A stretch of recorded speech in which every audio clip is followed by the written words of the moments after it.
Hola. ¿Qué tal, presidente? ¿Qué tal? Buenos días. Segundo.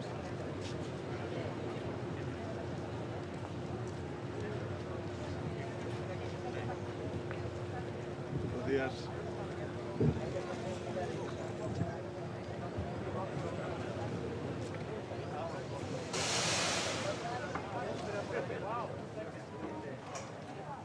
Buenos días.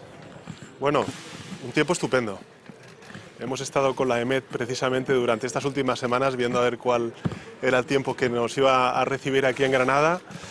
En fin, estamos muy satisfechos, estamos muy agradecidos al conjunto de las instituciones comunitarias el poder albergar aquí en España, en Andalucía y especialmente en Granada, esta Comunidad Política Europea en su tercera edición y también un Consejo Informal de la Unión Europea donde vamos a tratar temas tan importantes como la ampliación o también todo lo que tiene que ver con la autonomía estratégica, si algo demuestran, bueno, pues es la importancia, el peso específico que España tiene ahora mismo en todos los debates importantes que se están suscitando a nivel europeo. Y eso además hacerlo el día después de habernos enterado y de haber conocido el que España, después de más de 4 décadas, va a poder albergar, junto con Portugal y con Marruecos, nada más y nada menos que el Mundial de Fútbol en el año 2030, pues creo que añade un plus de reconocimiento europeo e internacional a las cosas que están sucediendo y cómo las estamos haciendo en España. Así que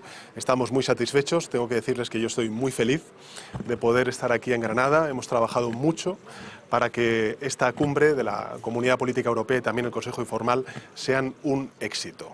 Así que vaya por delante todo mi agradecimiento a todo el personal, de mucha gente desconocida, anónima, pero que lleva más de un año trabajando para que lo que va a acontecer hoy en Granada, que se ha convertido en la capital europea, pues sea todo un éxito. Ahora, cuando termine esta breve declaración, voy a tener ocasión de poder tener un encuentro bilateral con el presidente de Ucrania, con Volodymyr Zelensky. Posteriormente tendremos lo que es la inauguración de la Comunidad Política Europea y posteriormente tendremos distintos debates que creo que van a ser muy importantes para el conjunto de la ciudadanía. Vamos a hablar de multilateralismo y por tanto vamos a hablar de cómo está afectando esta guerra de Putin en Ucrania a todo el orden internacional. Vamos a hablar de soberanía energética, un debate que evidentemente está afectando también a las empresas, a las pymes, a los autónomos, a los hogares de todo el continente europeo y también, lógicamente, de España.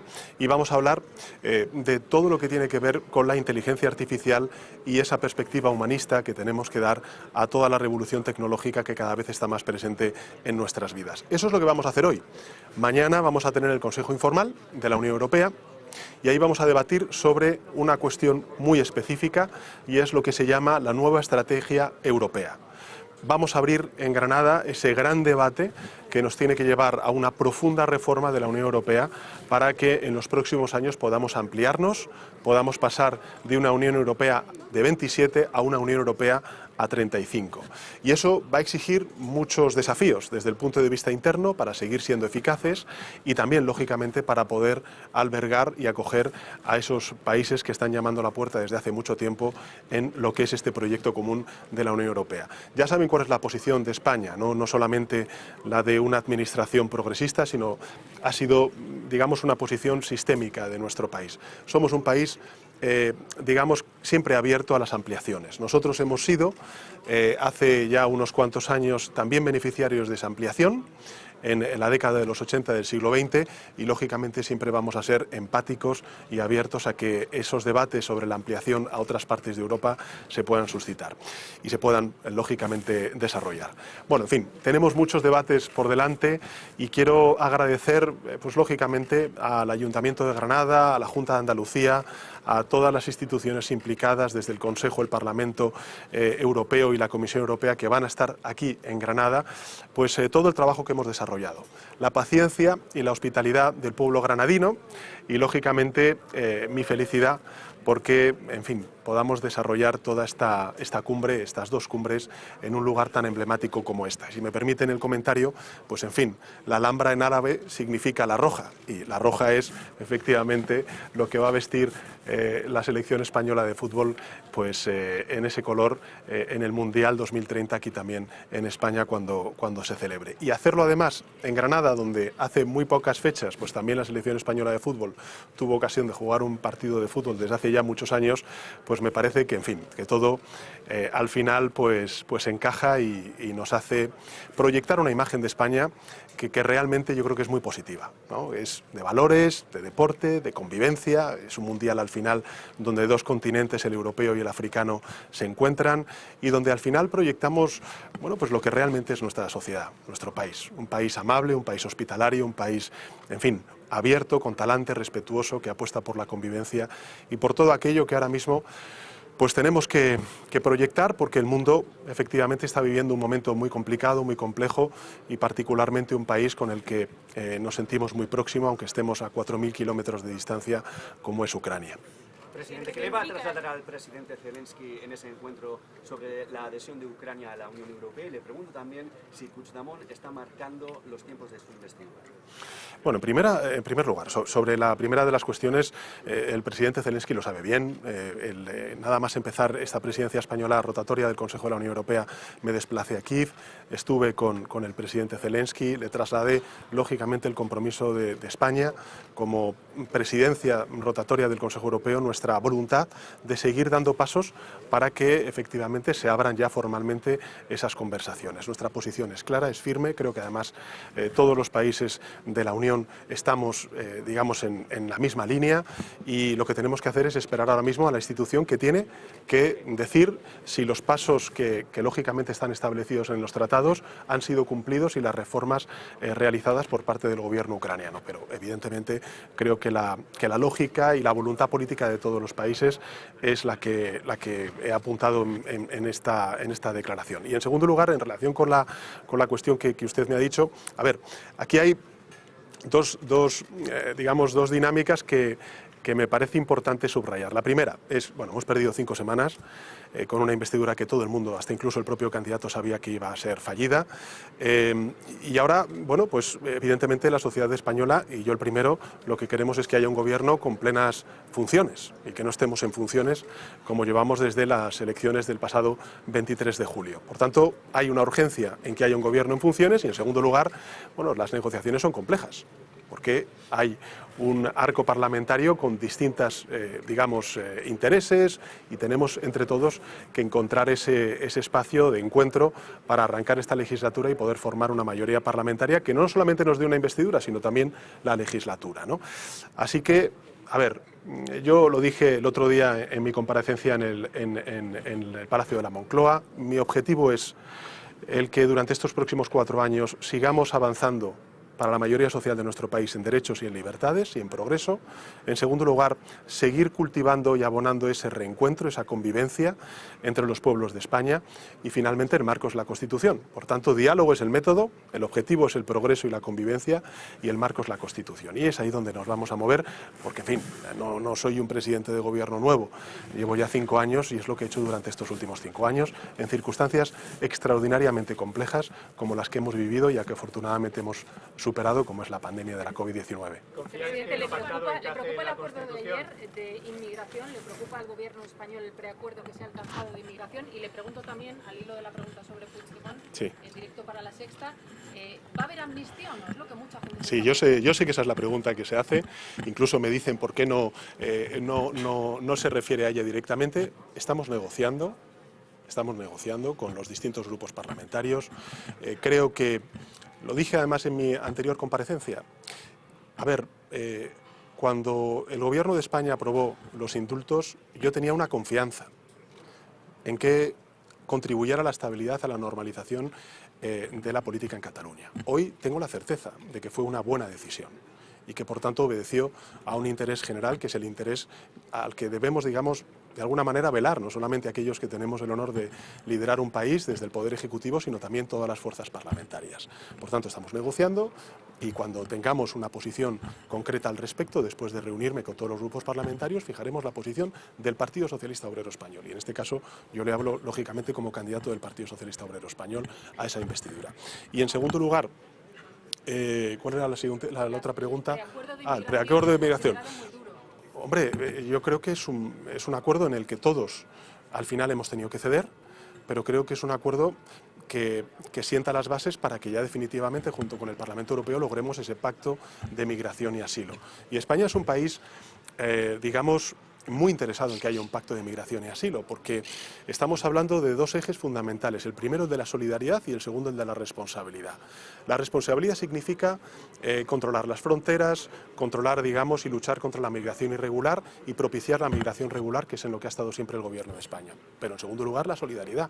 Lo que no puede ser es que determinadas zonas de nuestro país, pienso, por ejemplo, en el sur de España o también en las Islas Canarias o en las Islas Baleares, se hagan frente y asuman todo ese fenómeno de migración irregular sin la solidaridad del resto de los países europeos. Y yo creo que también ahí hemos encontrado un punto de equilibrio que es de interés para España. Venga, la última pregunta. Which one? What will your message and the message of the other leaders be to President Zelensky of Ukraine, in particular given the concerns that President Biden has expressed about the infighting in Congress holding up US aid to Ukraine? Is there anything more that you can do, that European leaders can do for Ukraine? Well, actually, solidarity, unity, and of course all the support of not only the European governments, but also our societies. I think that all the Europeans are backing Volodymyr Zelensky and his country, and of course we are ready to support and to back, until the end of this war, our friends in Ukraine. And I think that we have, of course, debates that we need to deliver within the European Union. I'm thinking nowadays about the reform of the MFF, which is, the financial framework to channel all the financial resources in order to help and to sustain Ukraine for the next years. But we're very happy to host this summit, and of course we're very proud, and it is an honor to have Volodymyr Zelensky with us here in Granada. I think that Granada is today the capital of Europe and also the capital of peace. At the end of the day, this city represents a lot of things. In my opinion, the most important one, the respect to different cultures, civilizations, and also this is the message that we want to send to the rest of the world. That Europe is a peace project, and this is what we are going to do today and tomorrow here in Granada. Muchísimas gracias. Ya no voy a decir, si mañana vamos a tener otra rueda de prensa, ayer hice otra, de verdad, vamos a disfrutar de, yo creo que un día muy, muy importante, el de mañana también. En fin, Granada yo creo que es un lugar absolutamente idóneo por todo lo que representa en términos no solamente políticos, sino históricos, de lo que queremos proyectar desde España, que es y cómo sentimos Europa, y mañana tendré ocasión de hacer una rueda de prensa y responderle a todas estas preguntas y muchas más. En fin, disfrútenlo, porque creo que hoy además el tiempo nos acompaña. Gracias.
нормальный. Да. Sorry.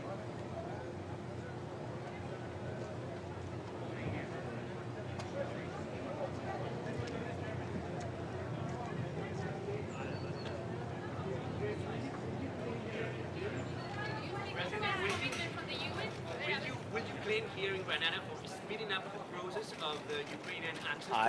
I think first of all the main challenge is what we all of us the main challenge is what we have, that is to save unity in Europe. And I'm speaking not only about the countries in EU, it's in all the Europe. I think that is the biggest challenge what we'll have, because Russia will attack by information, disinformation, by fakes and etc. And that is the first thing. The second, so important for Ukraine to have defending shield for the winter, because in winter we will have many attacks by different kinds of Russian missiles, including Iranian drones and etc. Mr. Zelensky, are you worried because the news from the States? Sorry. Are you worried because the news from the States, from the United States and the Congress, are you worried? You know, I think that in Ukraine we finish worry the first days of full-scale war. I think it's too late for us to worry. I think we have to work on it. And with the United States, I've been in Washington this year, and I had a meeting with President Biden, and I had heard his 100% support in White House, and also support by bipartisan support in Congress. I think it's important of course, difficult election period for the United States. Different voices. Some of the voices are very strange. About this also we will speak about this today, and thank you for the invitation. Thank you.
D'accord. Alors, si vous ne parlez pas avec la presse, perdona, no te vayas. Si vous ne parlez pas par la presse, on rentre ici. C'était ici, c'est pour parler avec la presse. D'accord.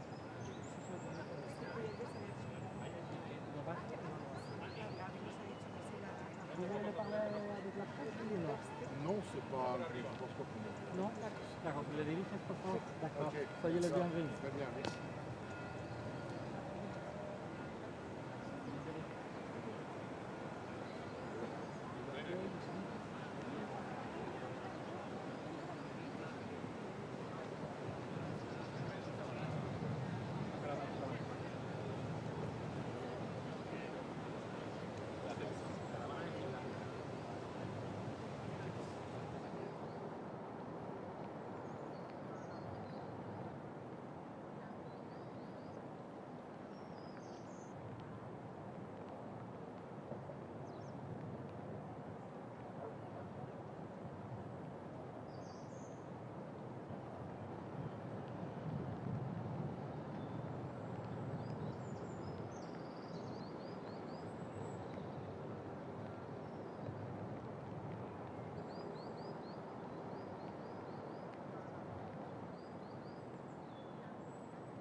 Ministro, buenos días.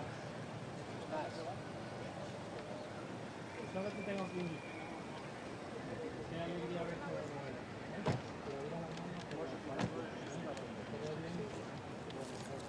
Bienvenido.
Vente más para acá. ¿Qué es? ¿Primer ministro?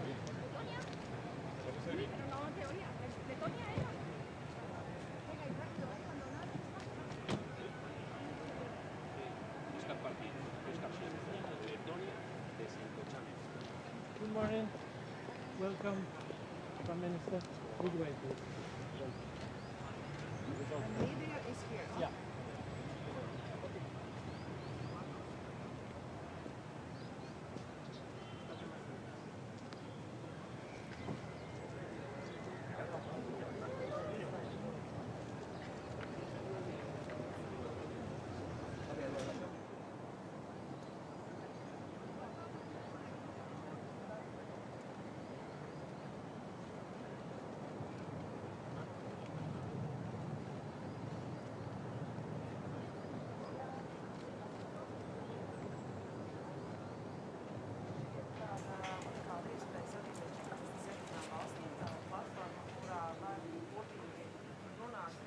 Vienota pozīcija, vienota izpratne, pieņemsim arī par jautājumiem, kas skar Ukrainu. Un skaidrs, ka Krievija šobrīd nemaina savu politiku, un, manuprāt, visas valstis, kas šeit ir sapulcējušās, ir skartas no šī kara. Un varbūt tā sākumā nevar saprast, kāpēc mēs te tiekamies, bet ļoti svarīgi, ka mēs katrs jau dzīvojam savos burbuļos. Tāpat Eiropas Savienība ir savs burbulis, bet šeit ir iespējams tātad visiem kopā satikties un saprast, kāda tad ir visu šo valstu ietekme no kara, veidot vienotu izpratni un arī domāt, kā mēs tālāk risinām šos jautājumus. Jā, man ir paredzēts arī divpusējās tikšanās, tūlīt pat tikšos gan ar Eiropas parlamentu vadītāju, gan ar Eiropas padomes vadītāju, un arī divpusējās tikšanās ar Norvēģiju, Īriju, jā, un jā, vēl bija kaut kādām valstīm, kuras es skatīšos, protams, izmantošu iespēju arī satikt līderus, kurus es tā nevaru ikdienā satikt. Arī ir Zeļenska kungs, kas nozīmē, ka viņš arī ir izmantojis šo iespēju, lai varētu uzrunāt Eiropas līderus.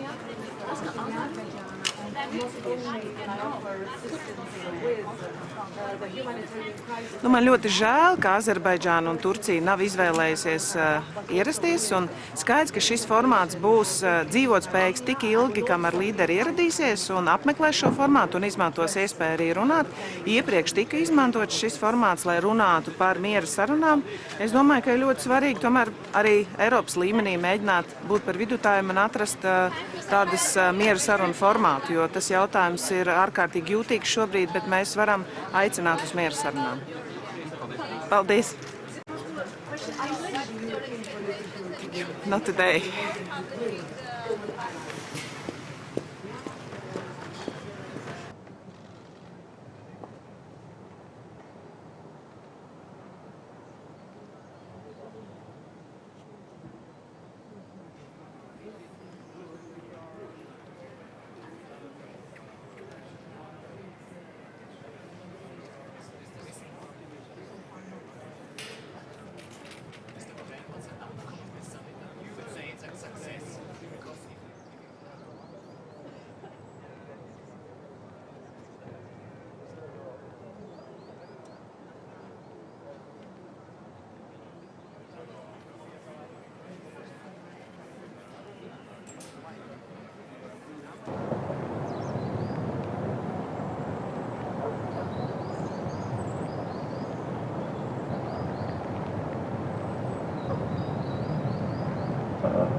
Sobre la amnistía, le acabamos de preguntar al presidente del gobierno, usted que siempre habla claro, ¿qué opina de la amnistía si se produce? Sobre el acuerdo de migración, es una buena noticia que se hayan llegado ya a acuerdos en el seno del Consejo de Ministros. Ahora se trata de que estos acuerdos los acepte, los incorpore a la acción que hay que tomar en el Consejo Europeo. Sé que hay todavía problemas por parte de algunos países, pero este es un momento decisivo para que Europa adopte acuerdos operativos para hacer frente a los flujos de migración cada vez mayores que pesan sobre el continente y en particular sobre algunos países. Este va a ser uno de los grandes temas, cómo prepararnos para la ampliación y cómo hacer frente a los movimientos migratorios. Y sobre las cuestiones de interés nacional, me va usted a permitir que considere que este no es el momento ni el lugar para entrar en ellos. Tiempo va a haber. Gracias.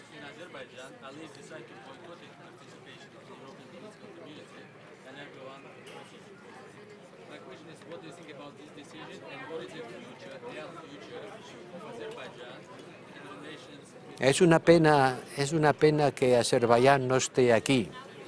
Y es una pena que Turquía, que es el principal país que apoya a Azerbaiyán, tampoco esté aquí.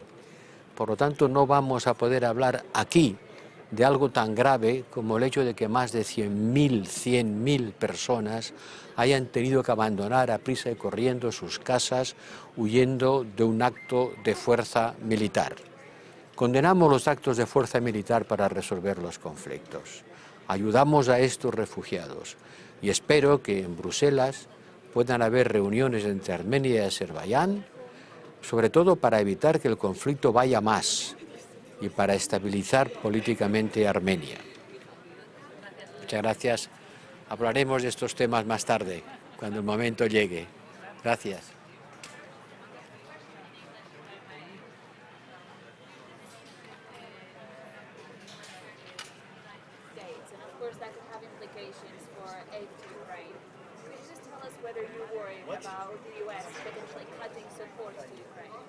Well, I was in Kiev. I was in Kiev some days ago, just at the moment when we knew that the US Congress had not included the support to Ukraine on the big deal about the budget in order to avoid the shutdown. That was certainly not expected, and it's certainly not a good news. But I hope it's not going to be a definite position of the US. Ukraine needs the support of the European Union, which is sure they will have it, and we will increase it, but also the support of the US. My hope, the hope of the Ukrainians, and I think that everybody that doesn't want Putin winning this war, is to look for the ways for the US to retake this issue and continue supporting Ukraine. But can Europe fill the gap left by the US? Europe what? Can Europe fill the gap left by the US? Well, certainly Europe cannot replace the US. Europe is increasing its support. In the table there are proposals for 50 billion euros for the civilian and economic side and 20 billion for the military side. And we did that before waiting for the US to take decisions. Certainly can we do more, but the US is something imprescindible for the support to Ukraine.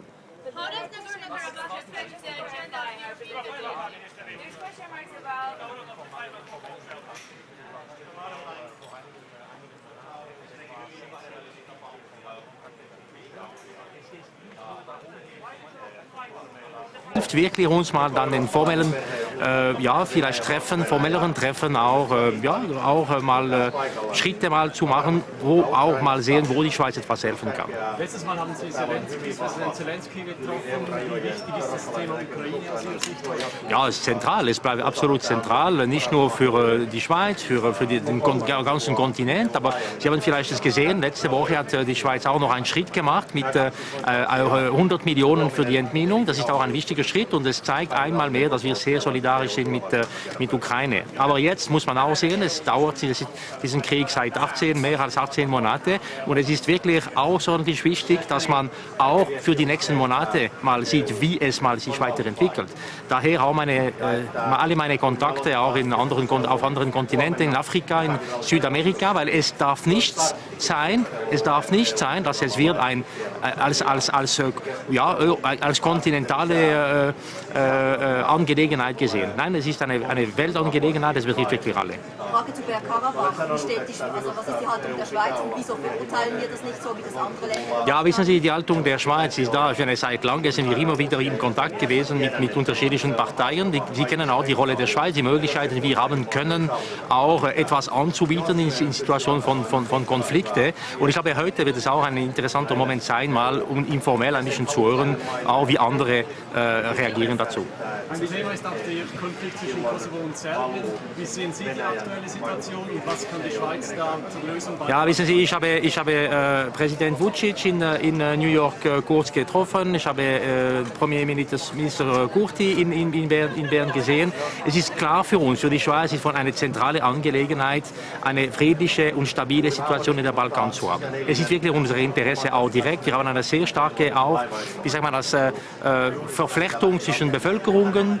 Es gibt auch sehr viele Kontakte und ich glaube, die Signale sind gesetzt. Es war schon das letzte Mal in Chisinau ein zentraler Punkt, diese Diskussion damals. Und ich glaube, die Schweiz ist wirklich da, um zu helfen, wirklich eine stabile Situation zu haben. Kann die Schweiz eine Mittelrolle einnehmen? Ja, ich habe einfach in diese Kontakte immer wieder mal betont, was für uns wichtig ist, diese stabile Situation, dass es wird da wirklich auch gesprochen miteinander, es passiert auch und dass man versucht, auch eine Lösung zu finden, vor allem im Nordkosovo, für eine gute Integration von alle, eine gute Situation für alle die Leute, die auf dem Terrain einfach leben. Aber muss man auch sehen, die ganze Region hat und kennt eine schwierige Situation seit langem, das ist nichts Neues, aber wir müssen auch dabei sein, wir sind auch dabei, um diese Lösungen und stabile Situation zu unterstützen. Es gibt mehrere europäische Länder, die Sprachkonflikt haben, bei Serbien sind auch Grenzen vor. Ja, es liegt nicht an mir, jetzt mal Punkte zu verteilen und zu sagen, wer wie zu denken hat. Ich glaube, wir müssen das reservieren und auch mal zusammen diskutieren mit den direkten Betroffenen und nicht hier. Ich danke für das Verständnis dafür. Aber wir müssen auch einfach mal Schritte machen. Es gibt die Europäische Union, die sich auch sehr stark mal engagiert hat. Das war auch ein Thema in Chisinau. Ich freue mich auch sehr, heute zu sehen, was es wird geben als Diskussion. Mit wem werden Sie heute bilaterale Gespräche? Ich habe einige bilaterale Gespräche, die vorbereitet sind. Die Liste habe ich nicht im Kopf. Es gibt sehr viele, aber vor allem die CPE, diese Treffen hier, die sind so wichtig für die informellen Treffen. Und ich bin sicher, ich werde mit beinahe allen mal in Kontakt treten können. Ich kenne auch allen und diese Momente helfen sehr, diese auch menschliche Kontakte zu pflegen. Nächstes Jahr findet der Kirchen in Großbritannien statt. Sie haben jetzt gesagt, mehrmals, dass diese Veranstaltung wichtig ist. Ja. Wird die Schweiz stattfinden? Ja, das werden wir noch sehen. Es wäre sicher eine gute Gelegenheit, mal für die Schweiz es zu organisieren. Aber wann ist für mich zu früh zu sagen. Danke, schönen Tag. Thank you.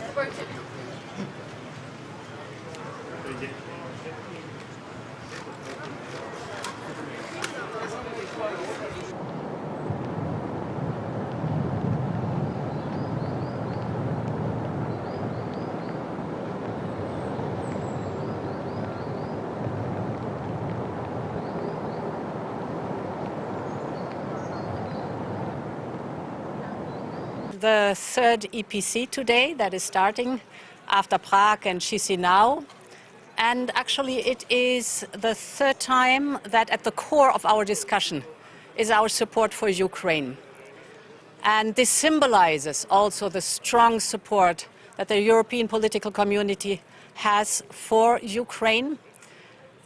I very much welcome that President Zelensky is going to join us here. On Monday, the 27 ministers for foreign affairs and the HRVP were in Kiev to support Ukraine. So there's a strong message to Putin from Dublin to Chisinau that we do not tolerate aggression against a sovereign state.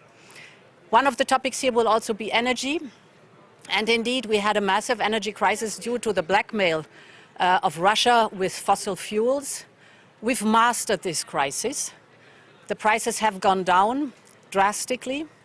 And most importantly, our storages are filled, and we have created a joint platform to buy gas together.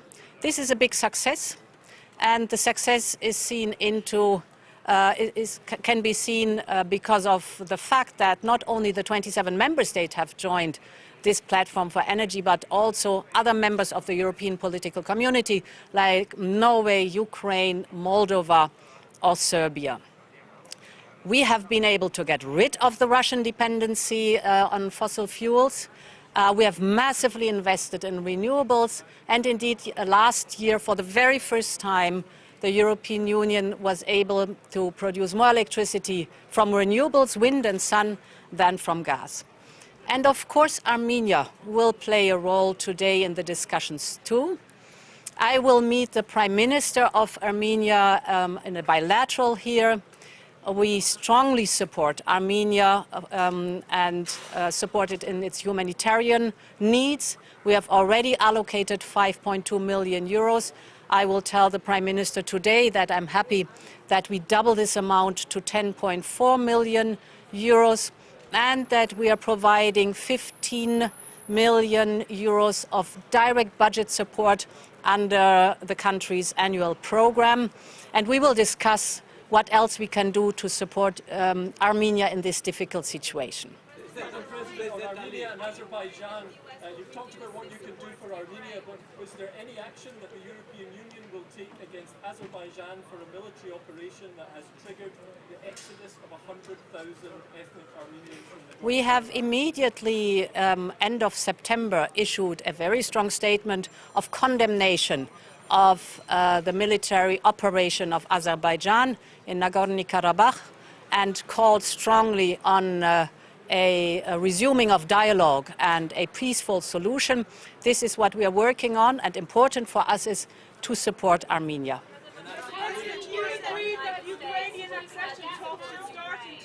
So we have been, it was very important that President Biden informed us at the beginning of this week what the support for Ukraine is concerned from the side of the United States. Here in the European Union, we're working on a package of 50 billion euros for Ukraine for the years 24 to 27. This is very important because Ukraine needs predictability and reliability in the direct budget support. As far as I oversee the situation in the United States, I'm very confident of support for Ukraine from the United States. What the United States is working on is the timing.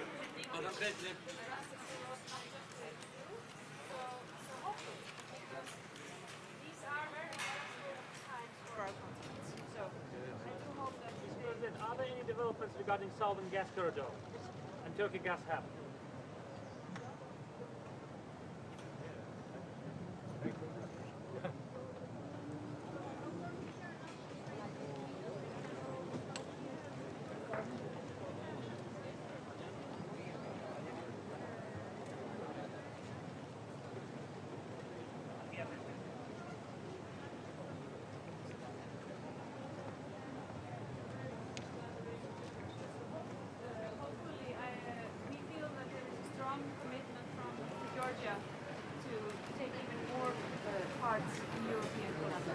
Are you afraid that the U.S. support to Ukraine could be reduced in the near future? As I said,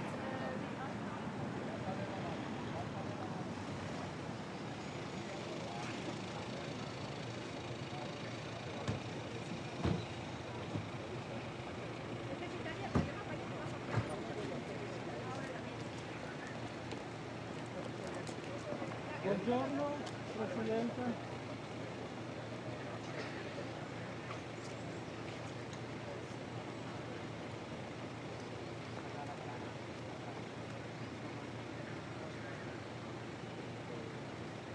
Buongiorno Presidenta, you're going to talk to the press?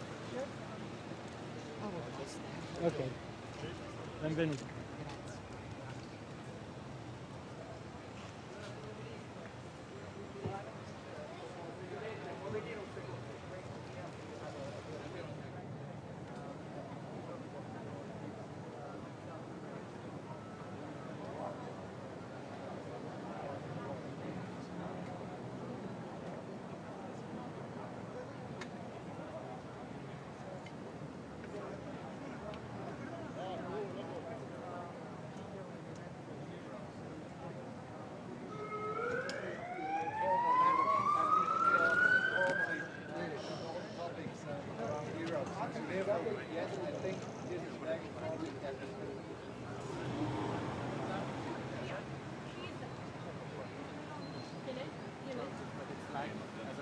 Like for team building.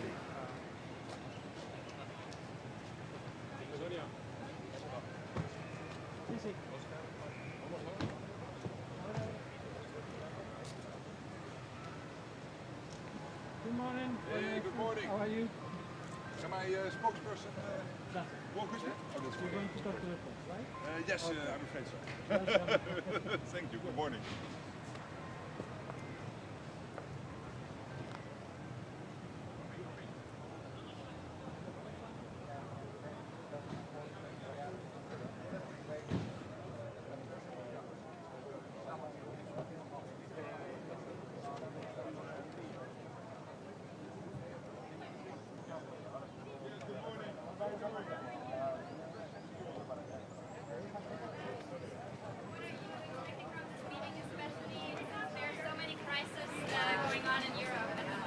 Well, I think it is good that we meet today, that we have this format with the European political community, because so many issues are bigger than just the borders of the European Union.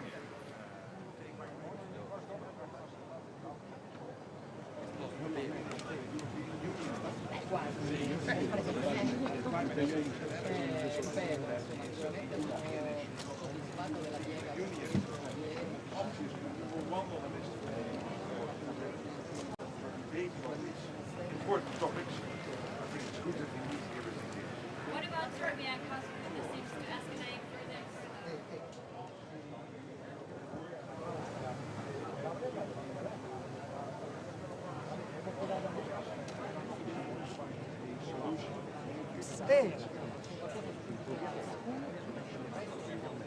Mi hanno chiesto sul piano Mattei, spiegare.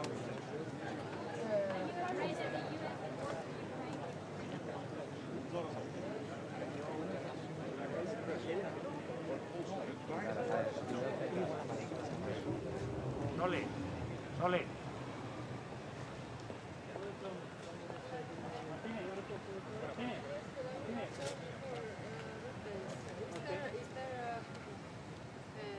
Yeah, vamos por detrás de prensa, ¿no? Detrás de prensa. Podéis esperarlo si queréis tenerlo a la vista en las vallas. Y luego dice que hay otros puntos. Dice indicarle qué punto puede ir. You can choose another. Welcome.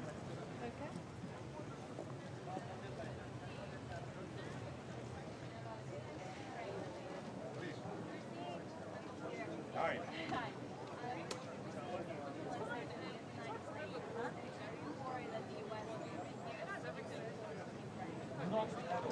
Hello, it's nice to see you all again in such a sunny environment.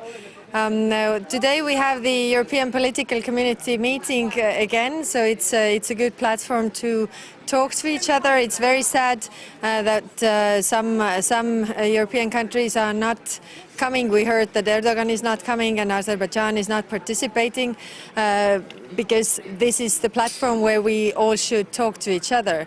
So I'm participating in the panel or roundtable on multilateralism and security.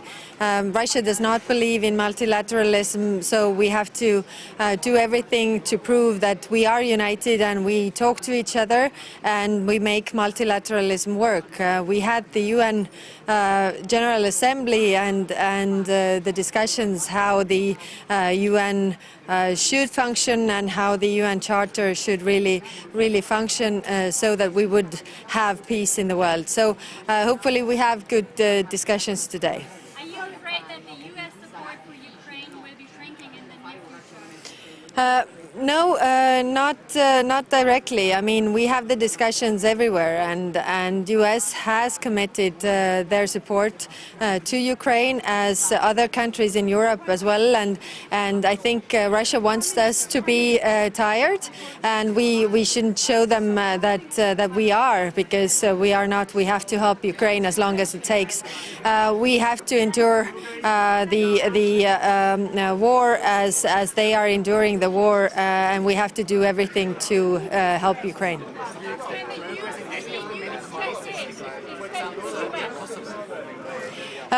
Yes, these are very worrying tendencies that we have in Europe, and therefore these platforms like today could be good places to talk to each other. But unfortunately, I don't think that today we're going to see any positive results. But talking to each other in Europe is definitely bringing the tensions down. I didn't hear your question.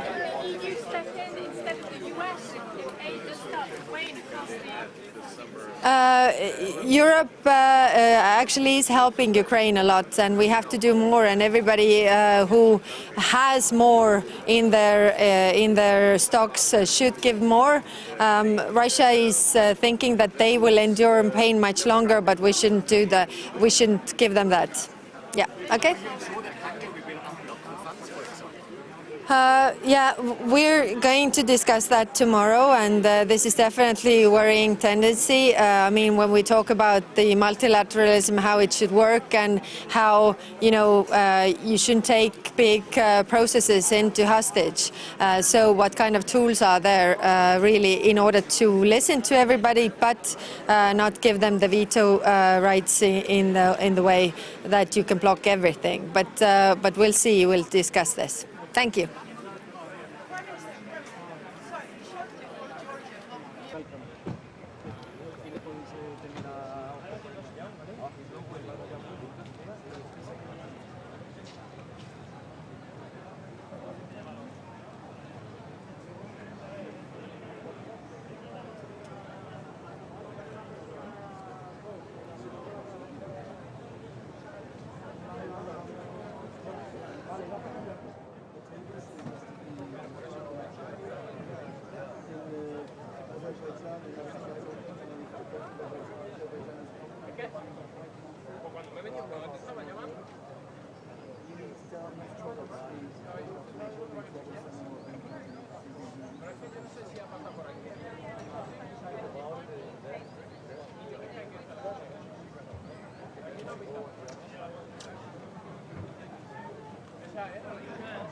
Sorry.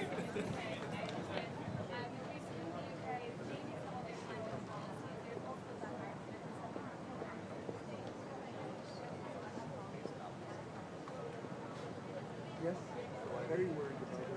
You don't understand that there are 35 degrees in sugar. It's something about the future of OSCE, since like you are chair of OSCE this year, because in fact like OSCE shows for the other regress with participation of Russia and Belarus, and they do not respect each other. Well, you know, we are chairing the OSCE organization in the most difficult year, as you are all aware. And our chairmanship is doing everything that the organization continues to be a valid and the most important security organization within Europe. We are aware, and you are aware, that there are challenges since inside the organization are as well in Russia and Belarus. And we are in constant communication in order to drive the processes towards a peaceful Europe. But in order to have a peaceful Europe, then the first thing what is needed is the stop of the war in Ukraine, and Ukraine to preserve its territorial integrity and to fulfill its goals of the people of Ukraine to have a democratic and sovereign country as they are. So we will continue until the end of our chairmanship to be a country which will take all the important opinions into consideration and to organize a successful summit by the end of the year. We are in preparations, and at this moment I cannot give you all the details, but the ministerial meeting is under preparation for December in Skopje, the capital of North Macedonia. Thank you.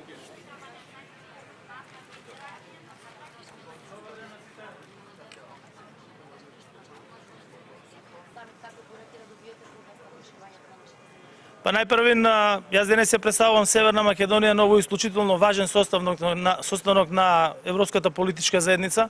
Тука се практично представници на сите земји од Европа, без Русија и Белорусија. Една од главните теми која што е од најголемо значење за нас е и проширувањето на Европската Унија. Вие знаете дека после долго време на агендата на Европската Унија е проширувањето.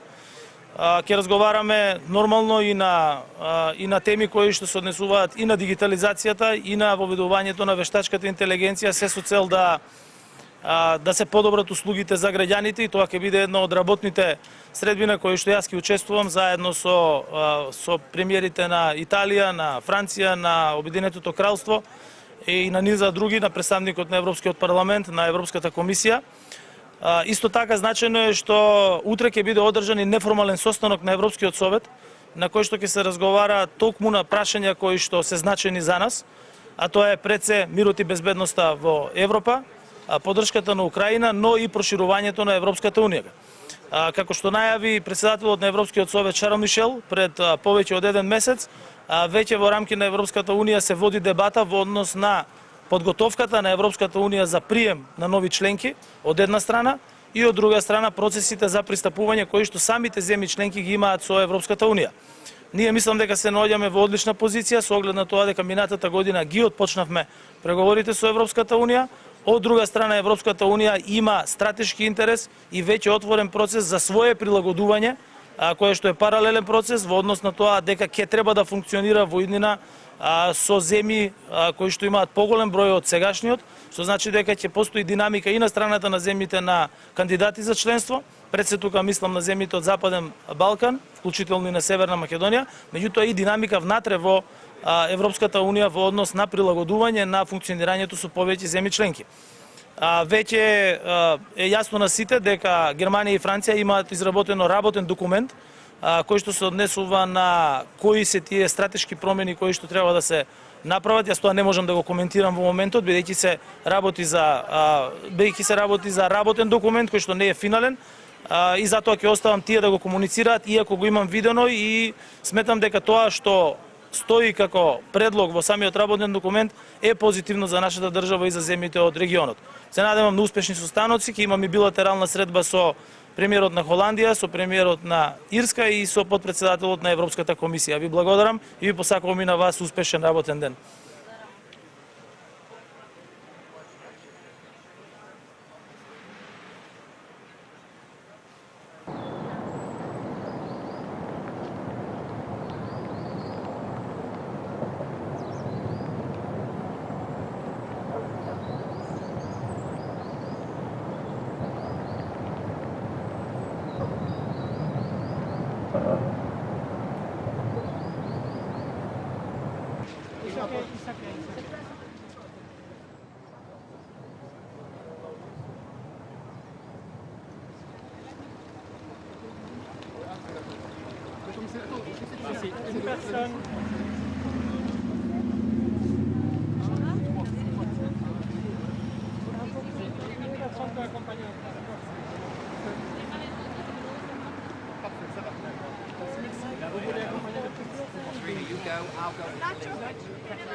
Good morning, everyone. This meeting is again an important one. This is the third edition of this European political community, and it shows the relevance of the meeting because this is an occasion to exchange views, also in an informal way.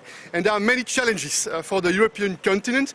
Certainly the consequences of the war launched by Russia against Ukraine, important to reaffirm our solidarity with the Ukrainians. The energy sector is extremely important. That's why on the EU side we've decided to double our efforts for the renewable energy. We have decided to triple the efforts for the energy efficiency, and we are also working very hard, and such a platform can help to reduce the conflicts, to prevent the conflicts when possible, to reduce the conflicts and to address the difficulties we face. I am confident that again this meeting under the Spanish presidency will be the occasion to bring the European continent closer to common goals, stability, prosperity, security. It should be our common priorities.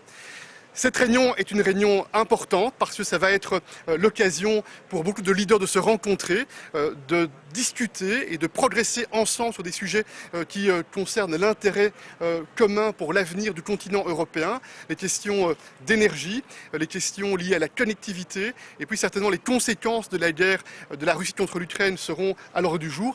Et puis je pense que cette réunion est aussi l'occasion de multiples rencontres informelles pour tenter de prévenir un certain nombre de conflits, un certain nombre de tensions, de tenter d'apporter un certain nombre d'apaisements et de solutions. Thank you. Yes, please.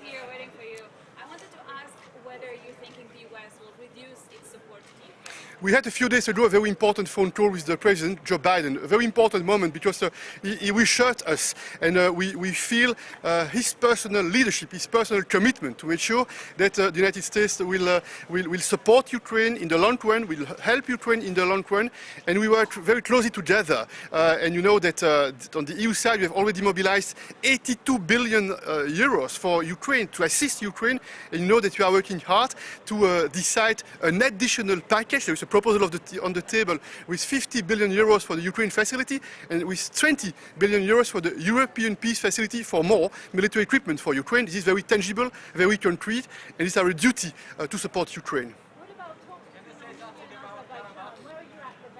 First point, we are shocked by this decision taken by Azerbaijan to use the military force. Is one first element. Second point, I had a phone call 2 days ago with the president of Azerbaijan, and he made very clear that they do not have territorial claim on Armenia. It should be set in a very vocal way, I think, to make sure that there is the mutual recognition for the territorial integrity. It's my second point.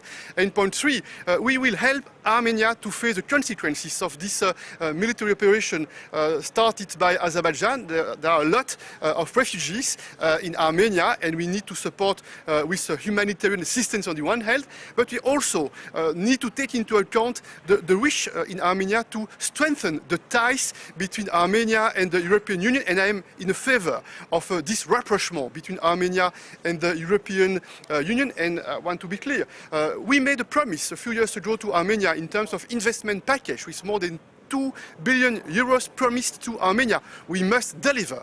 We cannot procrastinate. We must deliver. Armenia needs our support. Sorry?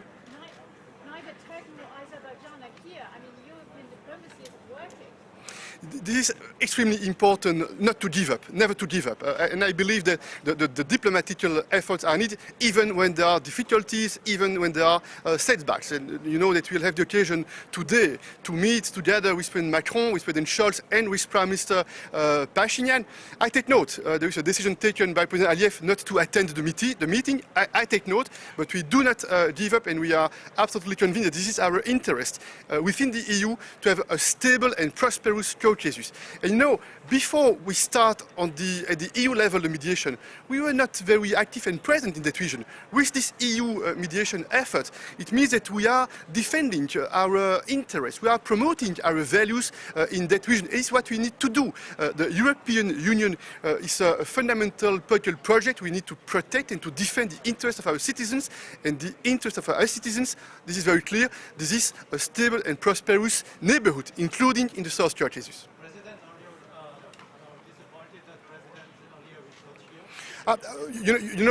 This is his decision, and we have tried to work to prepare a meeting with President Aliyev and with Prime Minister Pashinyan.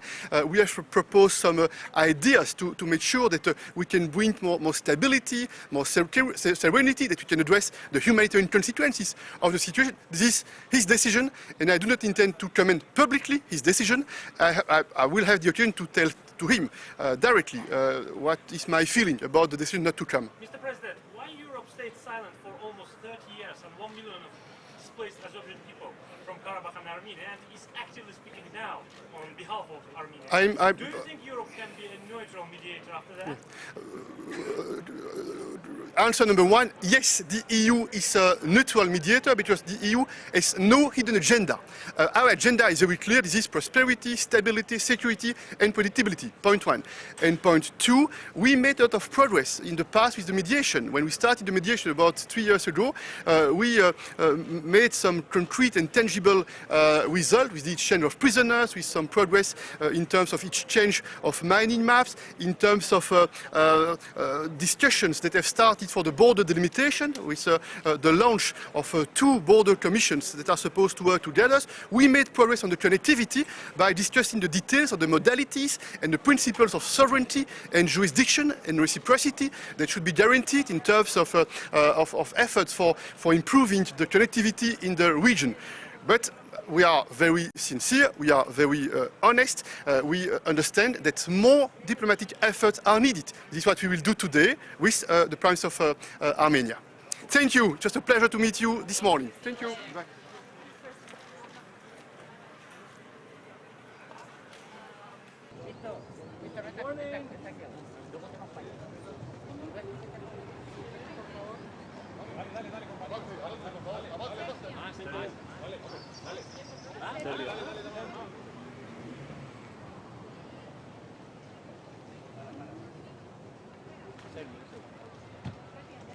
Presidente. What do you expect? British press. What do you think you have? I saw the. Good morning. You want to talk to the press? Yes? Okay. Thank you very much. Thank you.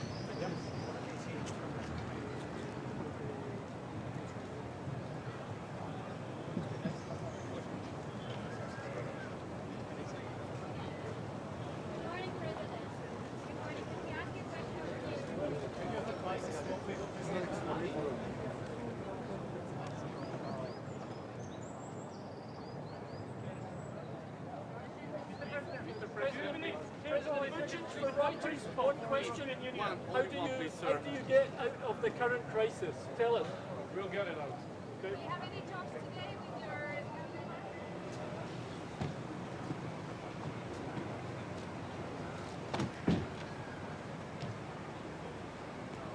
Good morning, Prime Minister. How are you? You want to talk to the press? Okay. Okay. Somebody is accompanying you or? No es por atrás, ¿vale?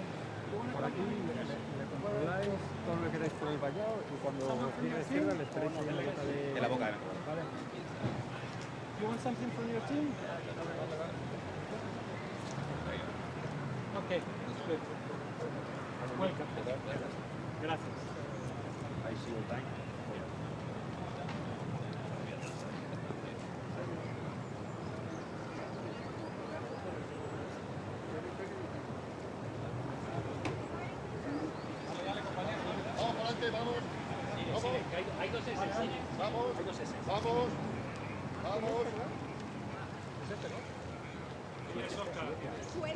Suecia.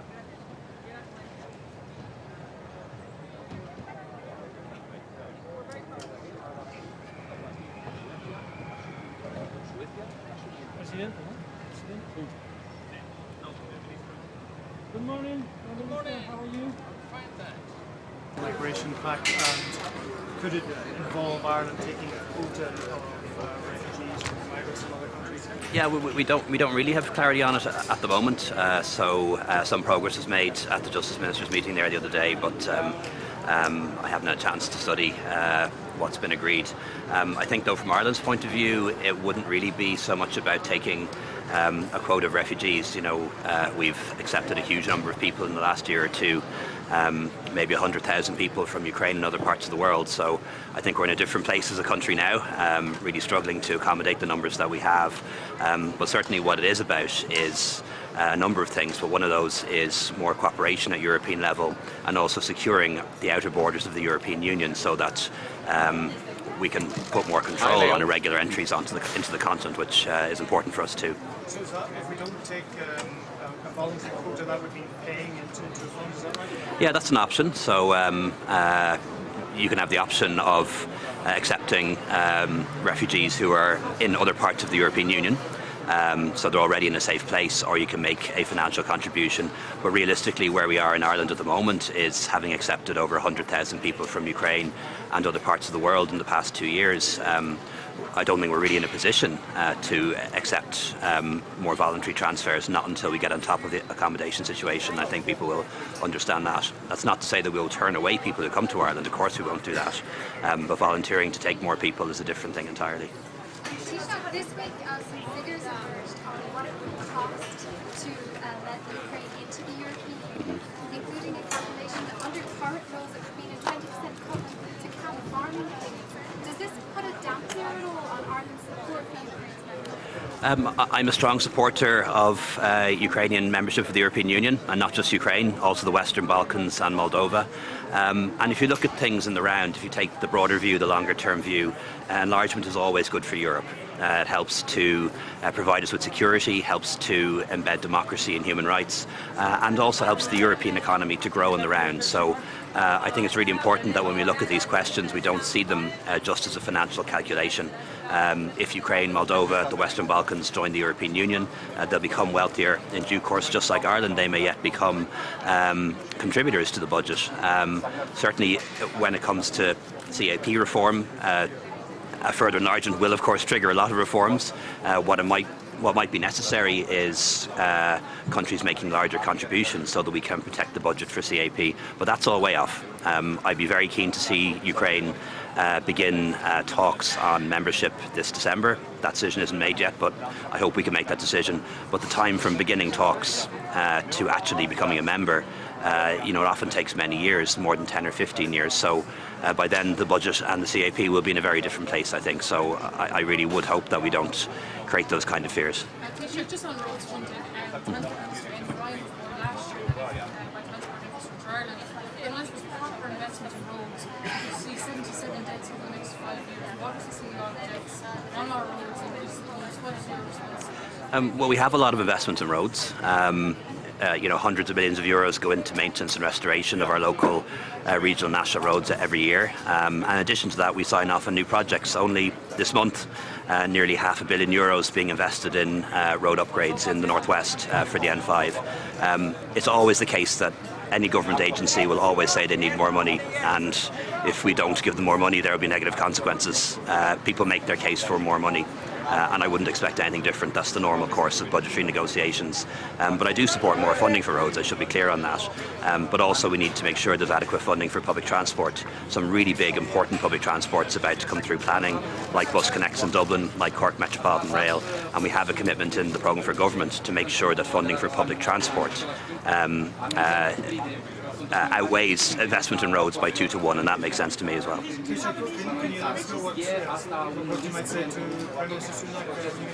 Yeah, well, look forward to meeting him. It's our second bilateral, although we have spoken on by phone a number of times. Really, a couple of things on the agenda. We'll be interested to hear from him how he feels the discussions between the UK government and the DUP are going with respect to restoring the institutions in Northern Ireland. Really important for both of us. And of course, we'll want to discuss the Legacy Act and reaffirming our position on that. And I suppose in a more positive space, we're going to talk about UEFA 2028. Really delighted that UK and Ireland will be hosting that tournament. Want to talk to him about our willingness to make a funding contribution to Casement Park in Belfast, one of the 2 stadiums in Ireland that will be used, the other being the Aviva. And also we're going to talk about the common travel area, because again, that's very important for us, that the common travel area between Britain and Ireland functions, but also that we secure the outer border around Ireland and Britain as well. Are you concerned about some of the language from the Tory party?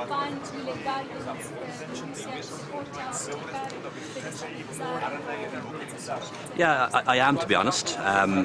You know, the Britain and United Kingdom that I love and admire is the country of the Magna Carta, the country that founded parliamentary democracy, and the country that helped to write the European Convention on Human Rights. And it does bother me to see the United Kingdom disengaging from the world, whether it's reducing its budget for international aid, whether it's leaving the European Union, and now even talking about withdrawing from the European Convention on Human Rights. That's not the Britain I know. We'll certainly discuss the issue of the UK legacy legislation. That's something the Irish government is very opposed to, and so are the victims' groups, and so are the 5 main parties in Northern Ireland. All agree this isn't the right approach, and we believe it is potentially in contravention of the European Convention on Human Rights, and certainly I'll be saying that to the Prime Minister. Just very quickly on the budget, obviously, I think you're going to finalise over the UK. People support, people expect additional impact on their energy bills in the form of energy credits. So the detail of that hasn't been worked out, but look, what I can say is that people will get help with their electricity bills over the course of the winter. The detail of that has to be worked out. Electricity prices have fallen, but they're still substantially higher than they would have been 2 winters ago, and we understand that as a government, and we have the money to help people with those bills, and we will, but the exact detail is yet to be signed off on. Well, in Ireland, we've heard some concerns from Ireland about possible reforms that are coming in. Enthusiasm from Ukraine has it dampened? No, you know, the European Union that we have now is designed for, you know, maybe 27, 28 members. The European Union of the future, I believe, is going to have more than 30 members, not just Ukraine, but also Moldova and countries of the Western Balkans. They're European countries. We want to see them within the European fold, within the European family. And of course, that's going to require reforms to the budget, to some of the policies, to the way the institutions work. We've done that before. You know, we did that when the countries of Central and Eastern Europe joined, and it had to be done before when Ireland joined. So, you know, these are the things we just have to deal with to make sure that we get them right. But we've plenty of time. This enlargement is you know, some time away yet. Well, we have to decide that. We're waiting on detailed legal advice from the Attorney General. We'll have that the next couple of weeks, and at that point I'll sit down with Tánaiste, Minister Ryan and other colleagues, and we'll recommend a decision to government. Thank you.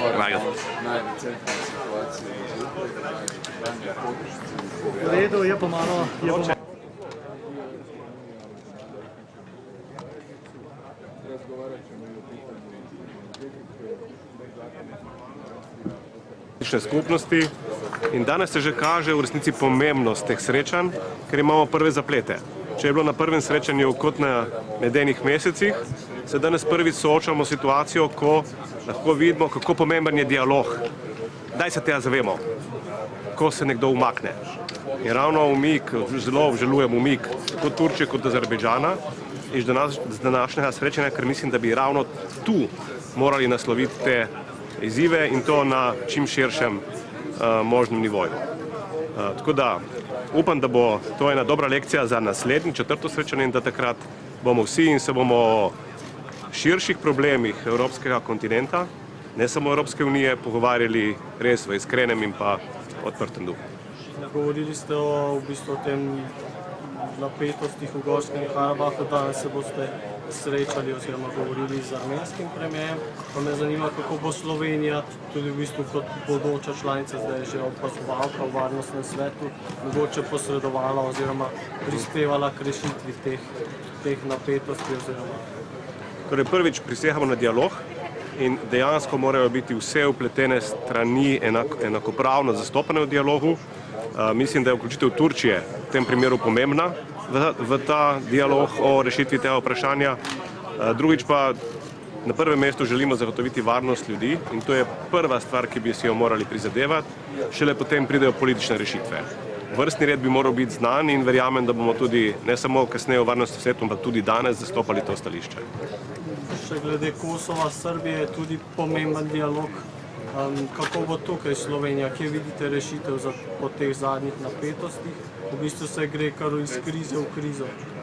Rešitev je vedno enaka, ostaja ponovitev volitev, poziv vsem, tudi srbski manjšini, da na volitvah sodeluje in da se izvoli legitimne oblasti v teh 4 občinah, potem pa da se išče rešitev za avtonomijo.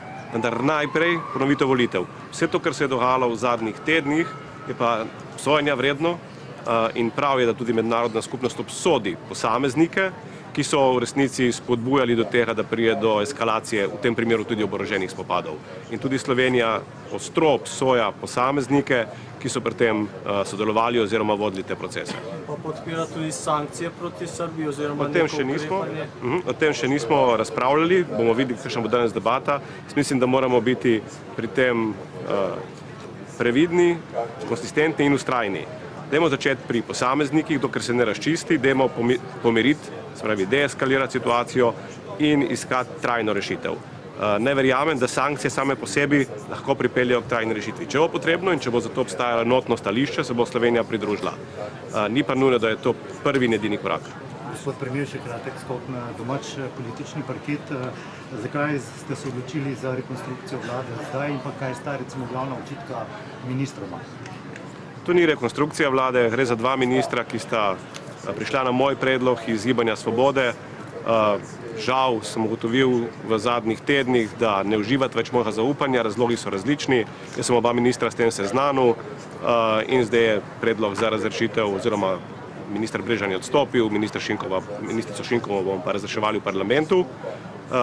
Pri ministrici dogajanje v zvezi z uvozom nevarnih živil in predvsem neobveščanjem javnosti in zagovarjanjem stališča, da javnost ni potreba, da ve, da uvažamo nevarna živila. Jaz se s tem ne morem strinjati, mislim, da je tle ogrožanje zdravja na prvem mestu in šele potem ščitenje neke inštitucije.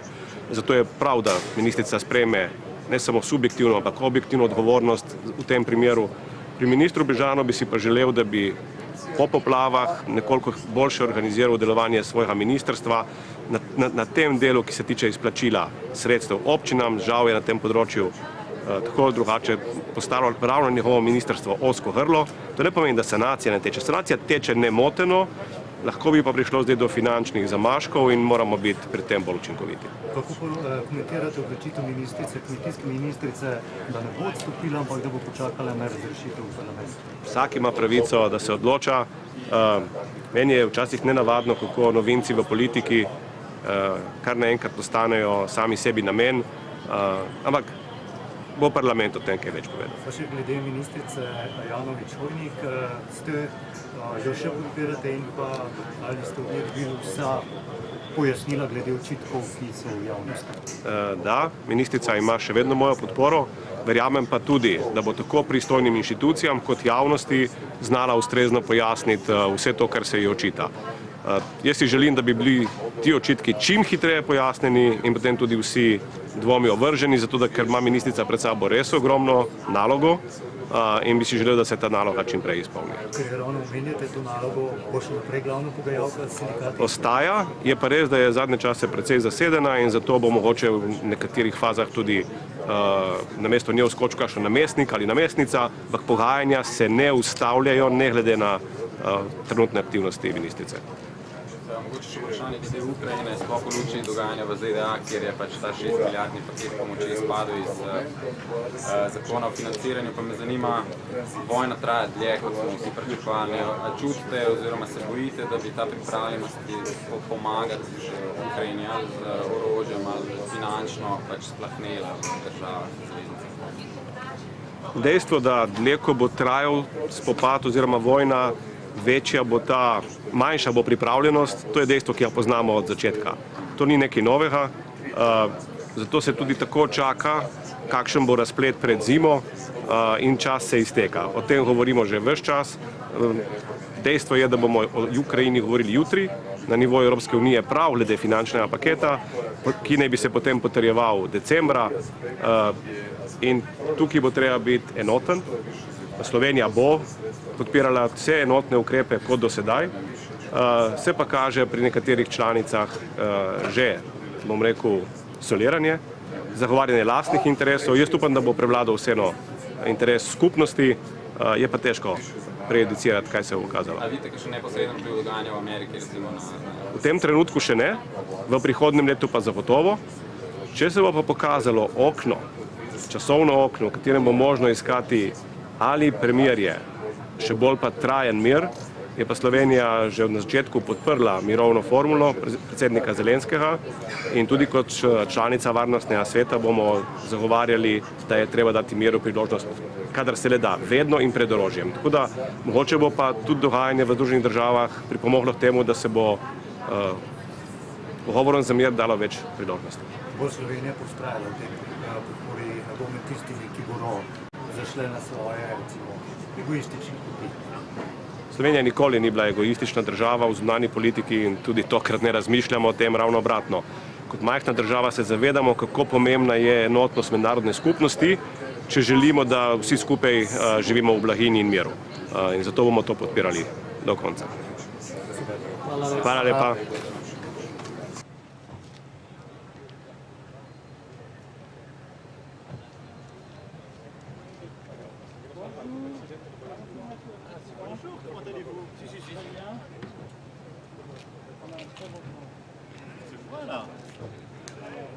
Vous voulez parler de presse?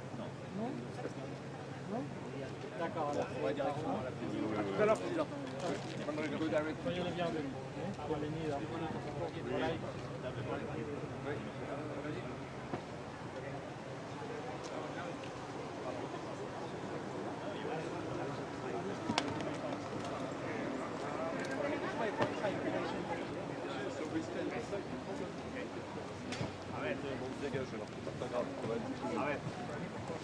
Carried out by the orders of the leadership of Serbia. Do you expect any message from the Spanish government? I hope so. Spain is a country that is contributing to peace and stability in the entire European continent. I do hope that they will understand that supporting an aggressor, for which there is clear evidence from the 24th of September, is not going to help peace and stability. So I do hope that Spain will join other like-minded countries in Europe to adopt measures towards Serbia for this horrendous act that it has committed, not just against Kosovo, but against peace and stability and security in the entire European continent.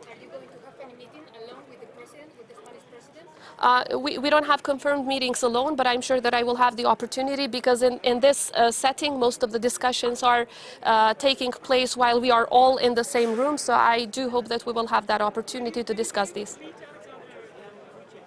There's no reason to meet before sanctions are adopted towards Vučić. Sanctions first, and then we can talk about the rest. Thank you very much. Thank you. Thank you very much.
Ha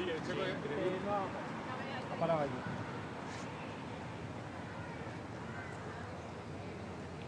No, ha bajado ahí, yo creo, ¿eh?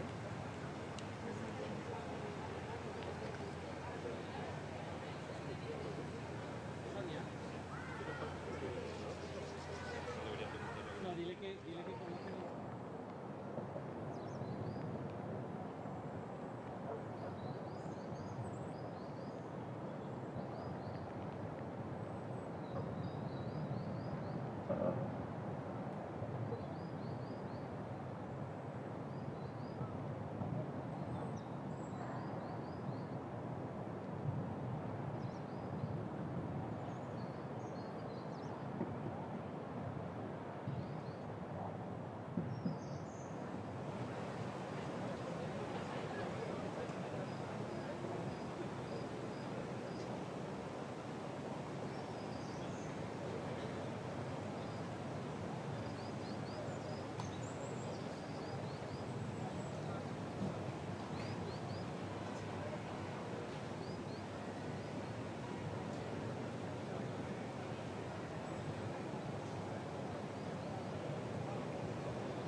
antes de caer rendido por el sueño, justo al amanecer, y escribía con las ventanas abiertas, con la mirada perdida en uno de los barrios más característicos de Granada, que es el Albaicín, la Sierra y la Torre de la Vela de la Alhambra que veremos esta tarde, ¿no? Aquí escribió obras como las de Yerma o Bodas de Sangre, y nacieron de aquellas noches de insomnio en esa casa conocida como la Huerta de San Vicente. ¿Por qué os cuento esto?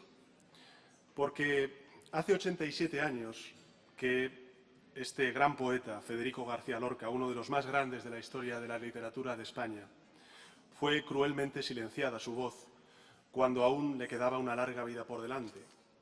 Le asesinaron muy joven. Y de todos los futuros posibles que le arrebataron a él y a la generación que él representaba entonces, sin duda el compromiso con una Europa unida y en paz, que no llegó por desgracia a ver en vida, es el más plausible de todos. Así lo anticipa su obra. Si tenéis ocasión de poder leer algo de su obra, lo veréis. Es todo un grito de libertad, de concordia, de compromiso con la dignidad de los más vulnerables. Un canto de esperanza contra todo tipo de violencia. Hoy esa violencia golpea de nuevo el corazón de Europa. Cuando creíamos haber desterrado para siempre el espectro de la guerra de nuestro continente, nos enfrentamos a un conflicto brutal en términos de vidas perdidas, de devastación. Un conflicto que amenaza, querido Volodymyr, la estabilidad y la seguridad global, y también tiene un impacto económico que trasciende los límites de nuestro continente, como bien sabemos, y cada vez que tenemos ocasión de poder reunirnos con líderes de otros continentes. En la última cumbre de esta Comunidad Política Europea, celebrada en Moldavia, la presidenta Sandu recordaba que el conflicto en Ucrania se libraba a tan solo 20 kilómetros del lugar en el que nos reuníamos entonces. Hoy no son 20 kilómetros, como bien sabéis, sino 4.000 kilómetros de distancia entre Granada, entre esta ciudad, y la capital de Ucrania, Kiev.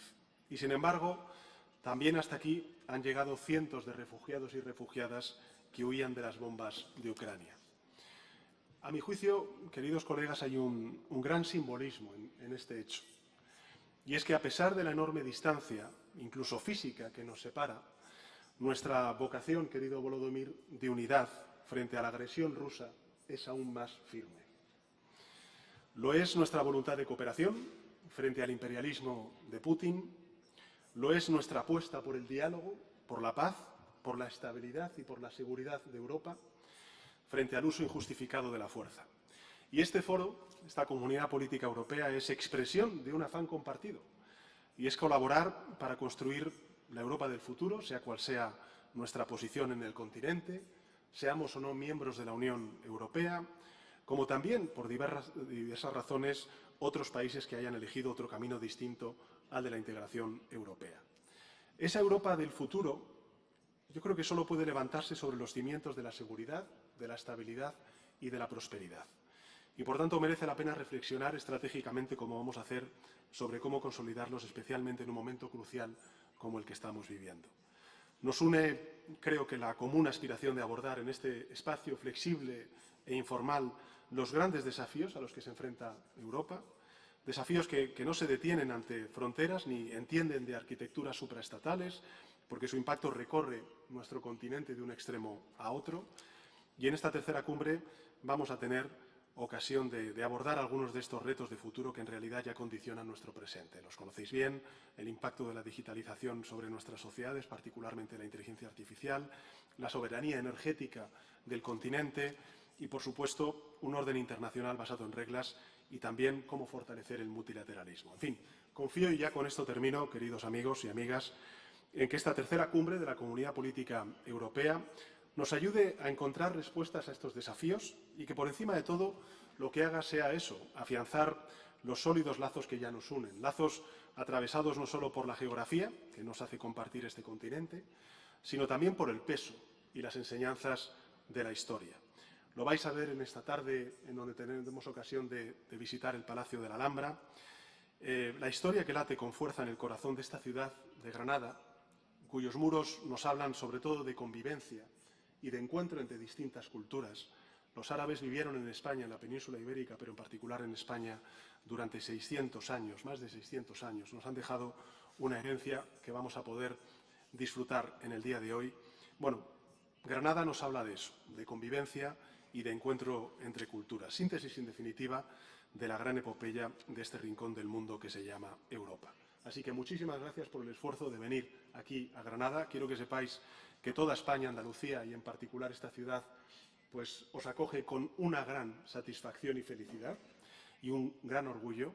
Y desde luego, si ese orgullo podemos personalizarlo en una persona en la que todos nos vemos reflejados e inspirados, y desde luego la sociedad española lo está, es sin duda alguna el presidente de Ucrania, Volodymyr Zelensky, al que cedo la palabra.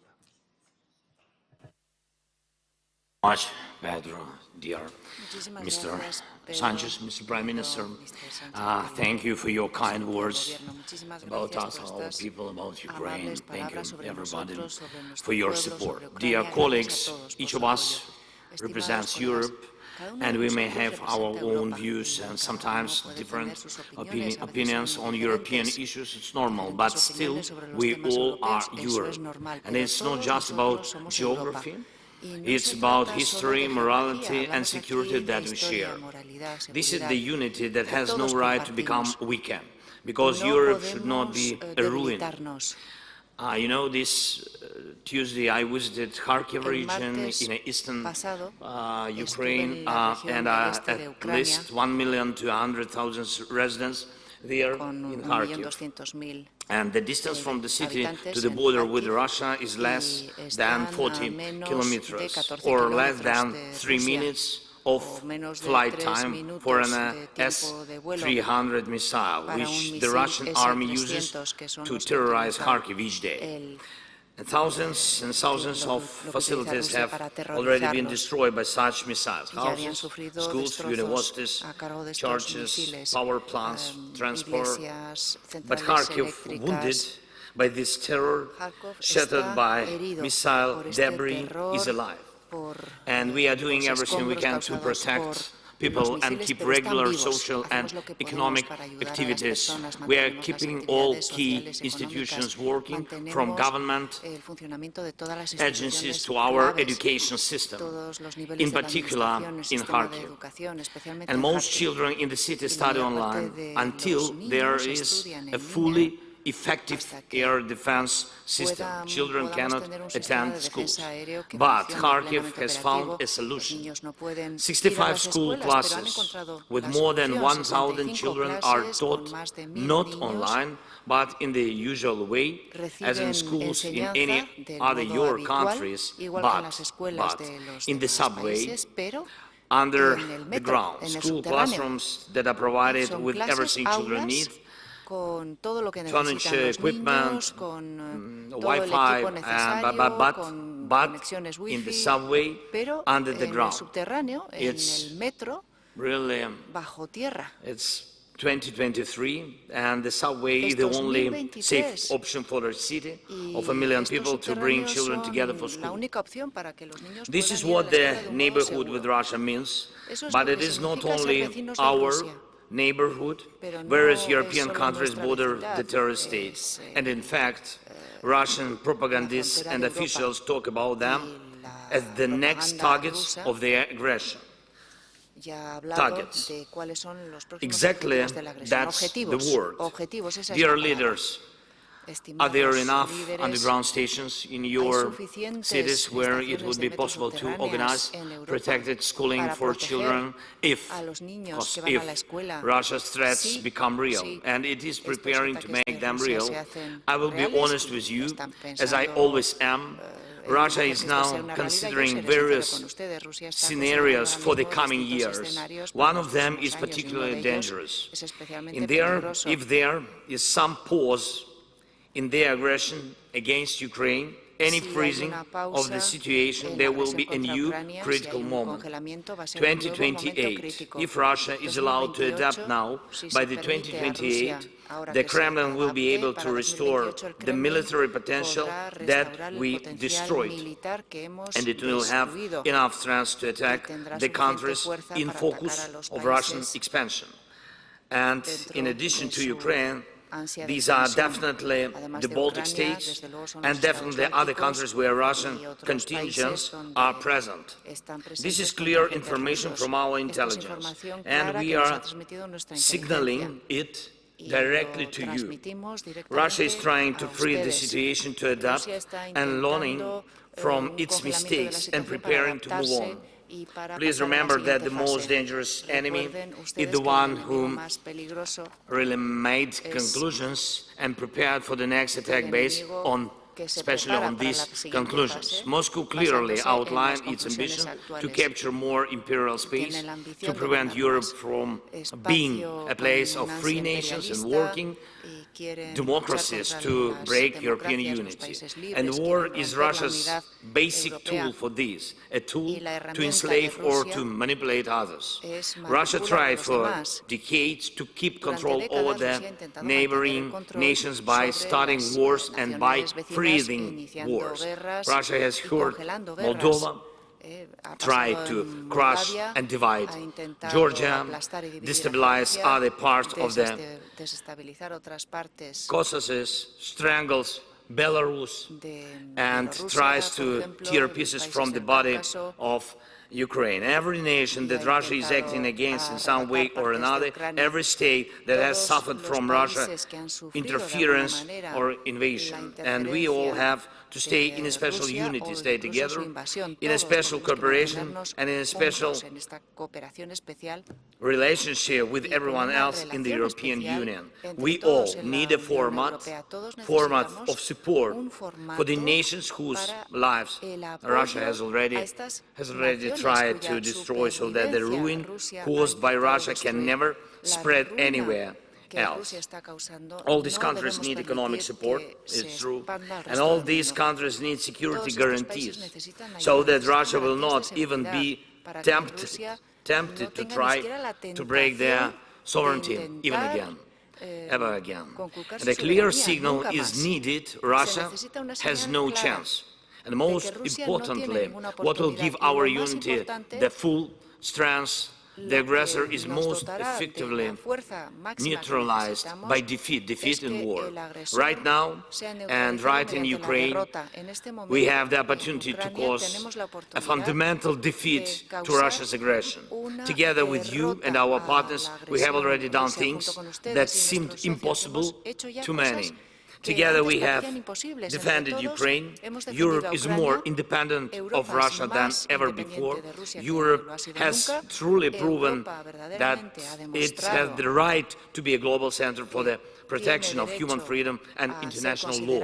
And despite of what happens in other parts of the world, despite of what political tornadoes our partners experience, Europe must be strong. Now Europe is following the developments in America and the growing political storm.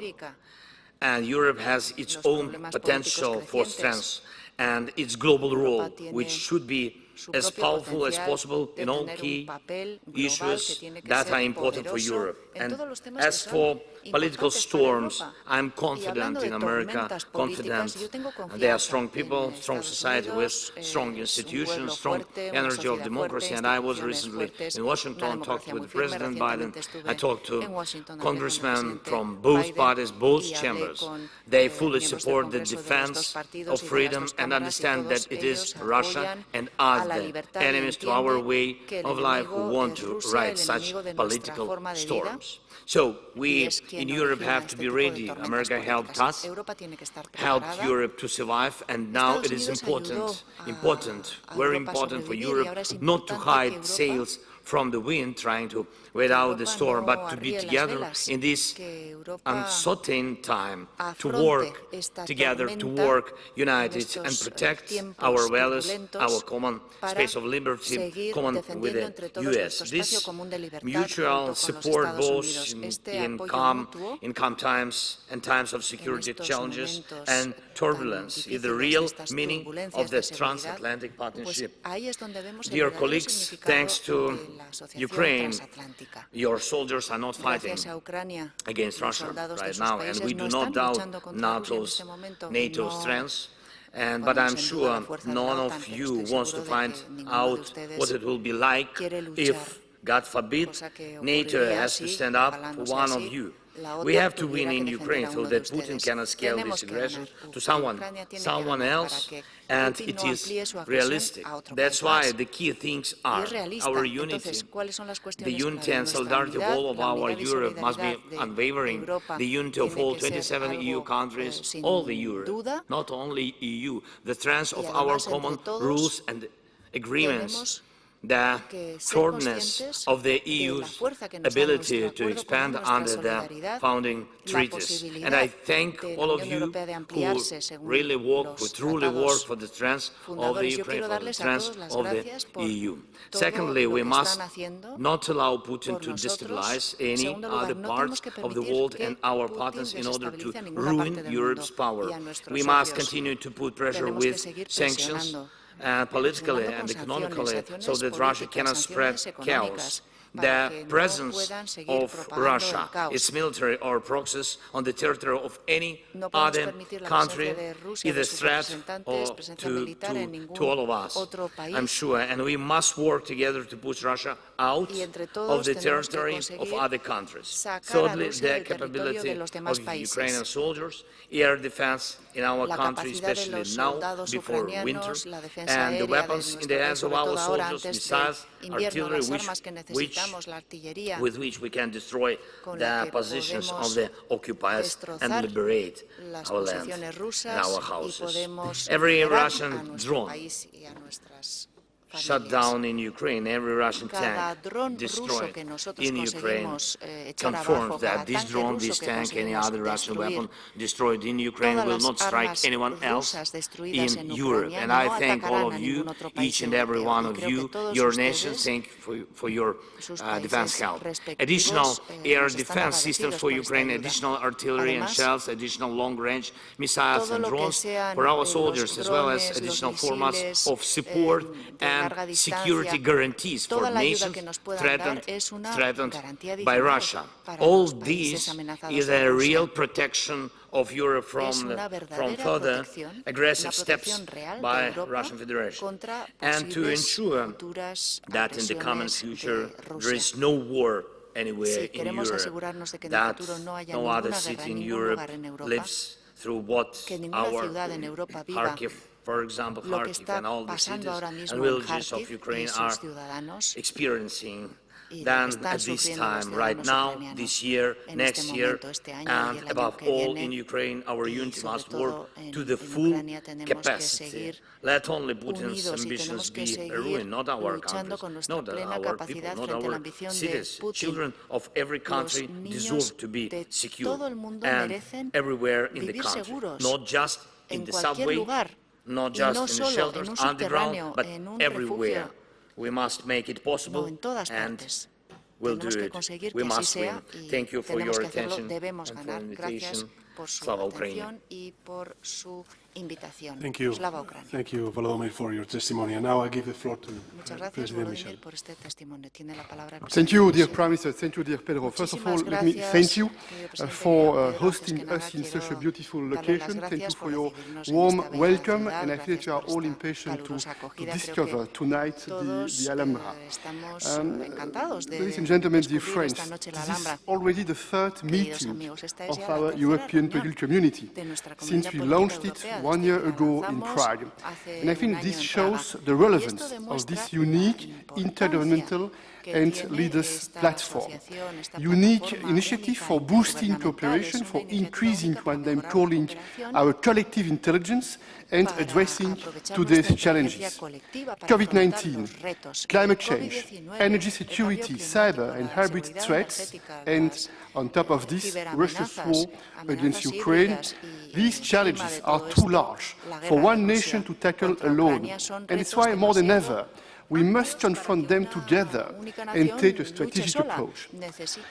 Dear Volodymyr, I would like to start by addressing you personally. And I would like to repeat again, we stand with you and we stand with the Ukrainian people. We are impressed by your courage and by the courage of the people of Ukraine. We are impressed again by your strong words and will continue to back you with strong military, political and financial support. The EU has already mobilized 82 billion euros to support your country, and you know that we are preparing an additional substantial package to assist Ukraine, and will also continue to pile the pressure on Russia to end this war.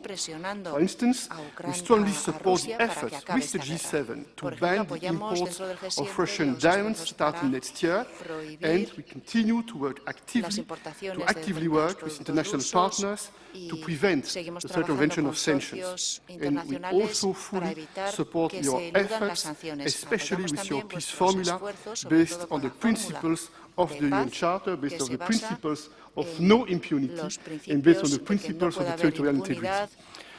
Dear friends, since the start of the war, the Kremlin has threatened many of us with energy blackmail, and it clearly shows the need for more cooperation, for more continental cooperation. In the EU, for instance, we are tripling our renewable capacity and doubling our energy efficiency, and we intend to continue to strengthen our energy sovereignty. We must invest more, we must innovate more, and work together more. And we are all working together, for instance, to boost our energy connectivity. Just two examples. The North Sea Energy Cooperation will harness the power of offshore wind, and the Trans-Balkan Electricity Corridor will help to integrate renewable energy sources. Migration is a difficult global challenge. It's a challenge we must all face together, and it means building more cooperation between us, in the EU, in Europe, and more cooperation with third countries. And I welcome the proposal of British Prime Minister Sunak to work more closely together on this important topic. And just yesterday, the EU member states took an important step forward on the migration pact, but we'll also continue to engage with countries of origin and transit to build comprehensive partnerships and address the root causes of migration. Because one thing is clear, we must break the business model of smugglers. They cannot be the ones deciding who comes to the EU. We need to dismantle their criminal networks, and this will require a more intergovernmental approach in the field of policing and justice.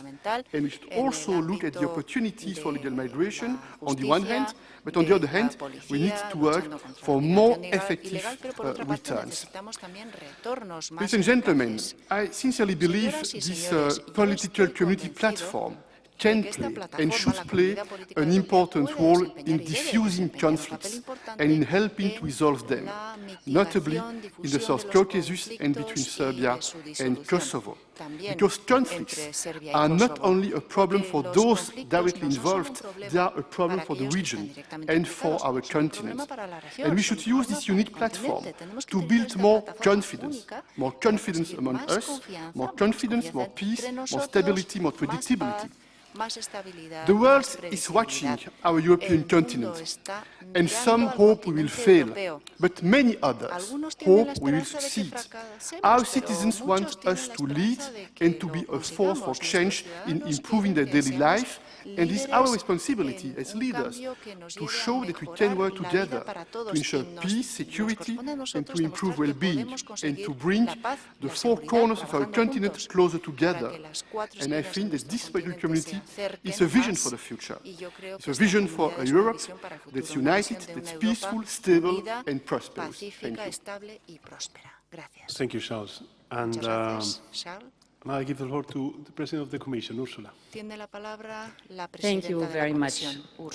Dear friends and colleagues, first of all, I would like to thank our host, Prime Minister Sanchez de Pedro, for convening us here, this EPC summit. Behind the European political community is an idea. The idea that the European community can and must shape its own future. We're bound by a common geography and by common history, and this fact has shaped our shared values and rules. For decades, we Europeans have built a security architecture that is based on the UN Charter and international law. Now, this security architecture is under threat. A permanent member of the UN Security Council has launched an attack on its peaceful neighbor, and this attack goes on since 588 days. It is our obligation that Ukraine prevails and not the right of might. It is our obligation that the European security architecture is re-established so that on this continent all Europeans can live in peace and freedom. And this must guide us here in EPC. These principles are also shaping this agenda. Take energy. This is my second point. We have worked hard to ensure our energy security and to make energy affordable for our European households. And we can be proud how we mastered the severe energy crisis of last winter. For instance, we are now buying energy together, not only with 27 EU member states, but with our broader energy community, together with Ukraine, Moldova, Norway, and Serbia, and the UK is anyhow integrated in the energy exchange. This has brought energy prices down. Today, our storages are filled. We got rid of the dependency on Russian fossil fuels, as you said it rightly so, Volodymyr. And thanks to this, we have turned Putin's energy blackmail into an empty threat. So I encourage all of us to look at how we can best replicate this success in other fields, from clean energy to raw materials. And as we protect people, we have also to strive to protect our planet. For the first time ever, the European Union is now producing more electricity from renewables, like wind and sun, than from gas. And this is not only good for our planet, but it is also creating good jobs here in Europe while securing energy independence. And my third and final point, Europe has always been a continent of pioneers and innovators. And we should continue to explore the frontiers of innovation, also in artificial intelligence. The potential of artificial intelligence is immense in fields ranging from healthcare to farming and many others.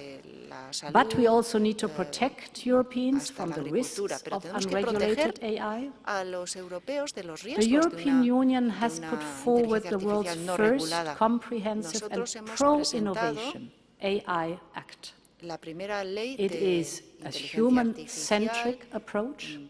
It will take some time to implement it.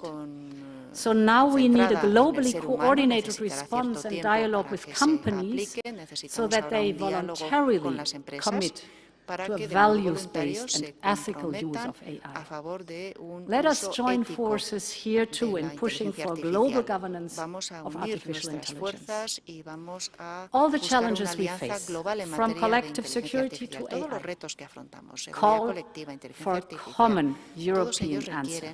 And this is the spirit of the European political community. Let us continue to make the most out of it. Let us continue to believe that we are more than a continent. We are a community of destiny. Thank you very much. Thank you. Gracias.